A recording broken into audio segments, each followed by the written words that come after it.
코로나 바이러스로 인한 방역 제재가 많이 완화되고 있는 상황입니다. 그로 인해 코로나 최대 피해자로 손꼽히는 여행사들도 다시 웃음기를 띠고 있다는 소식인데요. 그만큼 억눌렸던 갑갑함과 여행 욕구가 제재 완화로 인해 한 번에 터져 나온다는 분석입니다. 그런데 이 와중에 일본은 현재 한국 항공사의 특이한 이것을 보고 우리도 빨리 도입을 하자는 뜨거운 반응에 난리가 난 상황이라고 합니다. 도대체 무엇 때문에 그들이 이처럼 도입이 시급하다는 말을 하는 것일까요? 오늘은 이 내용에 대해 자세히 알아보겠습니다. Do you know Gudak? Do you know Joao? Do you know Arlam Soljung? 우리는 타국을 여행하거나 먼 지역을 이동할 때 비행기를 이용합니다. 비행기를 이용할 때에는 승무원들의 도움을 많이 받곤 하는데요. 승무원은 비행 승무원을 비롯해 대부분의 탈 것 등에 탑승하여 운행과 관련된 직무와 승객에 관한 사무를 도맡아서 하는 사람들을 통틀어 일컫는 표현입니다. 때로는 비행 승무원, 열차 승무원, 버스 승무원 등 탈 것의 종류에 따라 구분하여 불리기도 합니다. 하지만 우리들은 승무원 하면 주로 비행기 승무원을 많이 생각을 하고 또 주로 이쁘고 아름다운 여성 승무원을 떠올리는 게 일반적입니다. 오늘은 비행기 기내에서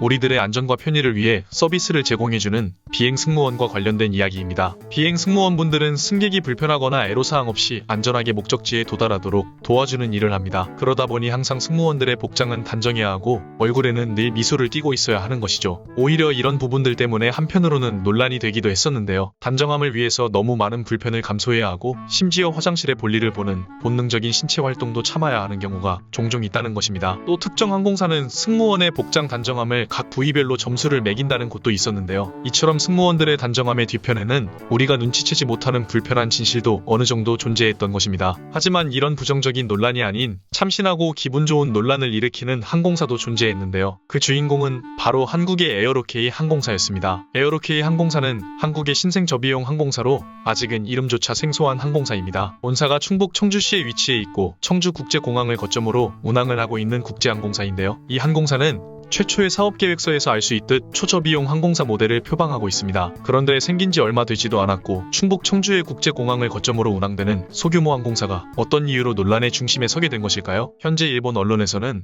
이 항공사의 특정 아이디어를 일본에도 도입을 하자며 입을 모으고 있는 실정입니다. 에어로케이 항공사가 일본에서 논란이 되고 있는 이유는 바로 승무원의 복장 때문입니다. 다른 항공사들의 승무원들처럼 반짝거리고 깔끔한 구두가 아니라 스니커즈 운동화를 신고 근무를 하는 것이었죠. 어떤 이들이 보기에는 승무원들의 신발이 깔끔한 구두가 아니라 운동화라면 성의 없어 보이고 불편해하는 사람도 있을 겁니다. 하지만 그들이 구두 대신 운동화를 신는 이유를 알게 되면 아마 생각이 바뀌실 겁니다. 그 이유는 바로 승객의 안전을 최우선으로 생각한다는 항공사의 모토 때문인데요. 구두 대신 운동화 신으면 승객이 안전한 것이냐 라고 생각하시는 분들도 있으실 텐데요. 물론 불가항력적인 상황이 닥치게 된다면 승무원들의 신발이 큰 영향이 없을 수도 있습니다. 하지만 운동화라는 것이 어떻게 탄생되었는지를 한번 생각해 본다면 충분히 납득이 되실 겁니다. 위급한 상황이 닥치게 되면 한순간의 단순한 행동도 효율적으로 움직일 필요가 있으니까요. 높지는 않겠지만 굽이 있는 구두를 신고 그런 상황에서 자칫 삐끗하기라도 한다면 살릴 수 있는 한 생명을 잃게 될지도 모른다는 것입니다. 별것 아닌 것 같은 이 아이디어는 사실 그동안의 항공사 비행 승무원의 보여주기식 단정함이라는 철벽 같은 관행에 대한 도전이라고 볼 수 있습니다. 보기에는 단정하고 친절하지만 그 내면에는 분명 어두운 부분들이 존재했다는 것이지요. 이 항공사의 승무원들은 운동화뿐만 아니라 양말에도 특이점이 있습니다. 양말에 새겨진 문구를 보시면 세이프티 퍼스트 라고 새겨져 있는 걸 보실 수 있는데요. 이 문구 또한 항상 근무를 하기 전 마음가짐을 컨트롤하는 데 도움을 준다는 것입니다. 안전이 최우선이다 라는 것이지요. 사소하지만 이런 마인드와 아이디어에 일본은 흥분하며 뜨거운 반응을 보이고 있습니다. 일본인들은 여기에 어떤 반응을 보이고 있는지 한번 살펴보시죠. 너무나 좋은 아이디어다. 승무원이 단정하고 이쁜 것도 좋지만 그것보다 더 중요한 것은 안전이다. 운동화 신고 근무를 하면 활동하기도 더 편해서 승객에게 더 친절하게 할 것 같다. 당장 일본의 승무원들에게 운동화를 신게 하고 싶다. 내 생각에는 사실 구두보다 운동화가 이 직업에 맞는 패션인 듯. 그들은 너무 보여주는 것에만 신경을 쓰지만 사실 우리는 그런 거 신경도 안 쓰잖아. 그냥 내가 가려고 하는 목적지에 기분 좋고 안전하게 도착하고 싶을 뿐. 그런 면에서 구두보다는 운동화가 더 적합해. 왜 일본 승무원은 구두만 고집하는 거야? 아무도 너희들의 복장이 단정하기만 해야 한다고 생각하지 않아. 그냥 편하게 하자고. 그래야 너희도 좋고 우리도 좋고. 나는 이 아이디어에 적극 찬성한다. 위급 상황이 닥쳤을 때 구두보다는 운동화가 더 낫다. 승무원들의 역할은 단순히 음식을 나르고 미소 지으며 담요나 갖다 주는 게 아니야. 진짜 역할은 안전보안요원의 역할이지. 그런 점에서 구두보다 운동화를 택한 건 잘한 선택이야. 단순하지만 이런 아이디어가 우리 일본에도 필요하다. 라는 반응들을 보이고 있는데요. 대부분 긍정적인 반응을 보이며 일본에도 이 아이디어가 빨리 도입되었으면 좋겠다는 글이 많았습니다. 우리는 여행을 하기 위해 비즈니스를 위해 여러 가지 목적을 가지고 비행기를 이용합니다. 그런 우리 승객들을 위해 늘 친절함과 단정함으로 무장하여 최고의 서비스를 제공해주는 승무원분들, 이분들이 있기에 우리의 여행이 더 즐겁고 행복한 것이 아닐까 싶습니다. 하지만 무엇보다 중요한 건 친절함도 아니고 단정함도 아닙니다. 안전하게 목적지에 도착하는 것, 그것이 그 어떤 것보다 중요하기에 단순하지만 참신한 아이디어에 박수를 보내고 싶습니다. 두유노튜브 오늘 영상은 여기서 마치겠습니다. 다음에는 더 흥미롭고 좋은 소식으로 찾아뵙겠습니다. 시청해주셔서 감사합니다.